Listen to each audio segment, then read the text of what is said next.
Commençons donc par la base, la courbure officielle terrestre.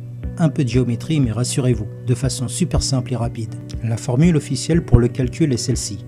D est égal à racine de 2HR plus H au carré. Grand D étant la distance de l'horizon visible en kilomètres, le résultat donc. Petit h, la hauteur des yeux de l'observateur. Et R, une constante fixe, le rayon moyen de la Terre, décidé et imposé de 6371 km, le seul vrai et accepté et reconnu actuellement.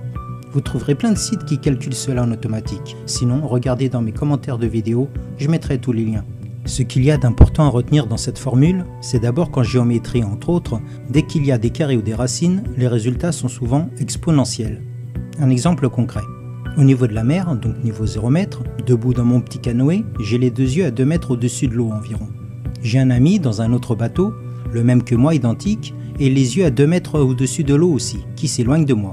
Mon horizon visible, grâce à cette formule, est ainsi d'environ 5 km. Donc à 5 km, je vois encore mon ami dans le bateau, tout petit certes, mais il est donc visible.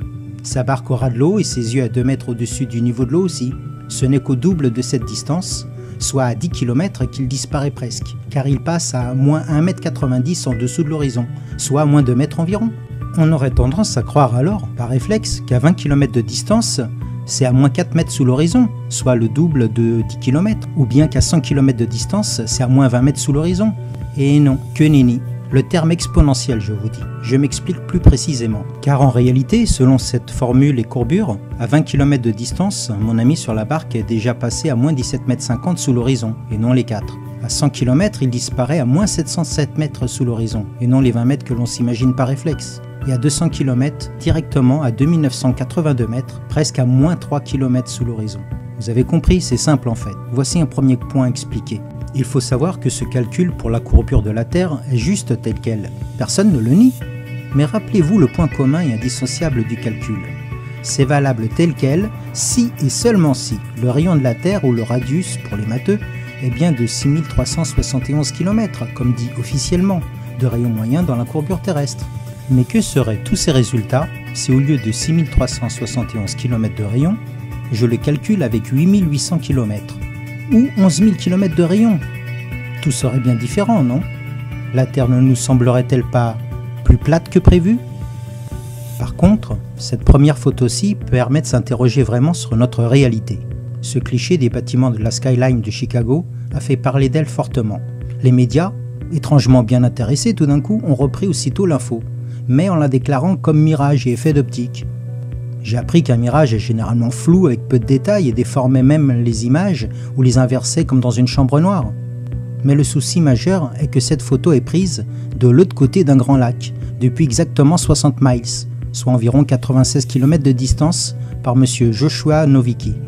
Ce cliché ne devrait pas pouvoir exister via la formule officielle, car à 96 km, le sol est à moins 633 mètres sous l'horizon selon la formule précédente. Et la hauteur des gratte-ciel de Chicago ne le permet pas, normalement. Certains se sont donc remués un peu pour vérifier l'info, si vraiment mirage ou pas. Monsieur Rob Skiba a tenté l'expérience depuis l'autre côté de ce lac à différentes distances, soit à 42,6 miles, puis à bord d'un bateau à 40 miles de Chicago, puis 38 miles et enfin 31, soit dans l'ordre 68 km, 65, 61 et 50 km pour finir. Comment expliquer qu'à 65 km de distance, l'horizon officiel devait être environ à moins 270 mètres, même avec les yeux à 3 mètres au-dessus de l'eau. Même avec des vagues et les remous, on voit les tours, les bâtiments de quasi plein pied. Va-t-on me raconter que c'est encore un mirage? Ou cela démontre bien et simplement que le rayon de la Terre est faux, si je vois cela? Ce n'est pas le seul cas répertorié. De nombreux cas sont en cours de divulgation.